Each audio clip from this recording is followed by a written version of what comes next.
Finally, kinasal na nga si Loisa Andalio and Ronnie Alonte after 9 years of being together as sweethearts.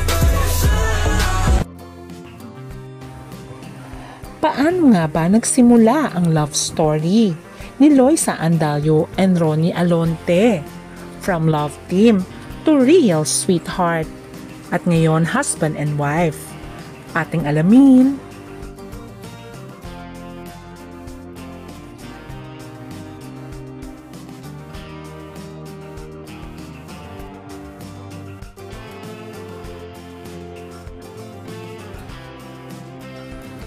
Paano ba nagsimula ang kanilang love story?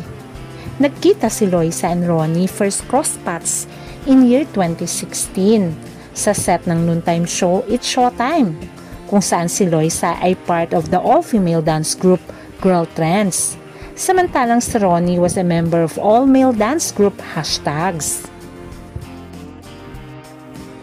Nagsimulang na-develop ang feelings nila sa isa't isa nung magkaroon sila ng connection and chemistry nung mag-pair sila as a love team, known by fans as Loini, and starred in various projects including the hit Once Upon a Time series at ito yung series na Jelly in a Bottle. At dito na nagkaroon ng dating rumors, stating they were just close friends at nagpo-focus sila sa career. Pero eventually, ay inamin din nila ang kanilang relasyon. Sa 9 years nilang relasyon, ay marami din daw cheating involvement itong si Ronnie ayon kay Loisa. Pero humingi ng tawad si Ronnie sa kanya at pinatawad naman niya ito.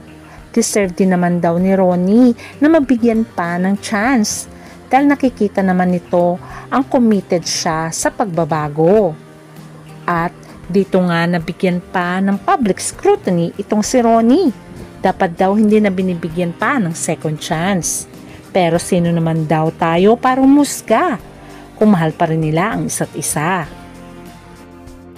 Siyempre sa 9 years ng relasyon ay hinihintay-hintay din ni Loisa ang proposal ni Ronnie. Siyempre bilang babae, mas maganda daw kung ang lalaki ang manguna. At ito na nga hinihintay ni Loisa na maiyak-iyak pa na mag-propose na nga si Ronnie sa kanya noong November 2025.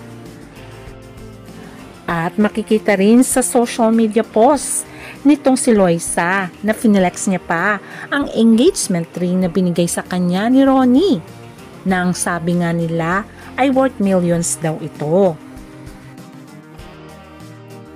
Wala dahil kapapropose lang this month ng November 2025 si Ronnie ay bigla na silang ikinasal nitong November din.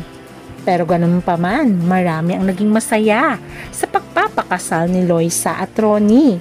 Ginanap ito sa isang private na lugar.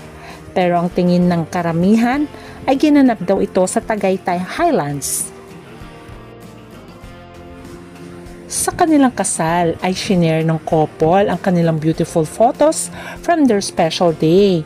At sila rin ay nagpapasalamat sa overwhelming love and support they receive from their fans, family members, and friends. Pero meron din ngang chismis na kaya daw nagpakasalagad si Loisa at si Ronnie ay dahil buntis na nga si Loisa. Pero ganun pa man, blessing ang baby. Ang importante ay nagpakasal na ang dalawa. At kung magkakaroon man sila ng baby soon, ay syempre matutuwa ang mga fans at pamilya dahil magiging kumpleto na ang kanilang pamilya. Kaya naman maraming fans ang nag-wish na sana ay magmahalan sila for the rest of their lives. Kahit ano daw pagsubok ay sana hindi sila matitinag at sila pa rin ay magmamahalan forever. Congrats!